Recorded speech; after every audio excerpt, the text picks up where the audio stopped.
Bukas ay magkakaharap ulit ang Golden State Warriors kalaban ng grupo ng Minnesota Timberwolves sa home court pa rin po ng Wolves gaganapin ang nasabing salpukan mga kaibigan. Well, paniguradong gigil bumawi itong Minnesota sa Dubs. Sa interview ni Stephen Curry pagkatapos ng laban kontra Minnesota ay sinabi ng greatest shooter na kumbaga talagang mahirap at totoong naninibago sila sa biglaang pagkawala ni Jimmy Butler sa grupo. At alam niya nga daw at ng lahat na hindi basta-basta nakupunan ng Timberwolves, malakas nga daw sila na dalawang sunod-sunod na season silang nakapasok sa Western Conference Finals kaya masasabing subok ang team nila. Si Ant-Man ay gumawa ng ingay sa game nila kanina, si Dante naman ay pambihirang shooting ang kanyang ipinamalas. Pero ganun pa man ay tinalo pa rin daw po nila ang Minnesota Timberwolves sa laban na kahit walang Butler.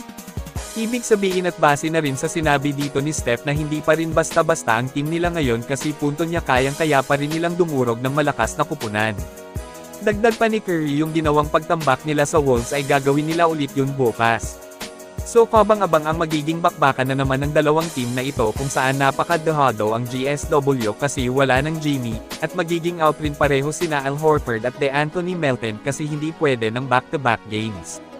Napakalaking kawalan sila para sa Golden State mga kaibigan, paniguradong mapapalaban malala si Steph at Draymond nito. Mahirap isipin na matatalo ng Warriors ang Timberwolves sa muling banggaan nila bukas. Pero yun nga, gaya ng sinabi na ng GOAT shooter ay hanggat nasa team siya ay kayang-kaya nilang manalo sa kahit anumang laban. Sa edad ngayon ni Steph na 37 ay kakaiba pa rin ang nilalaro niya, na kung saan mas kakaiba pa siya sa mga nilaro pareho nina LeBron at KD sa nasabing edad. At kasalukuyang nakaupo na rin siya ngayon sa rank number 20 sa listahan ng all-time regular season scoring leaders. Sa tingin ko marami pang mga kilalang NBA legend ang lalagpasan ni Steph Curry sa record na ito ngayong season mismo.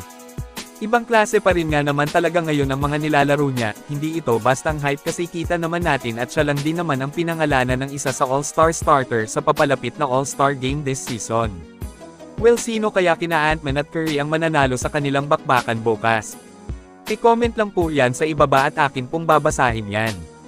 Bago tayo magtapos ay panoorin natin ng mabuti kung ano ginawa ni Steph sa game na ito versus Minnesota. Naglista siya dito ng 26 points na kapartida pa kasi medyo maalat ang shooting ng 3-point king sa larong ito, paano na lang kaya kung hindi.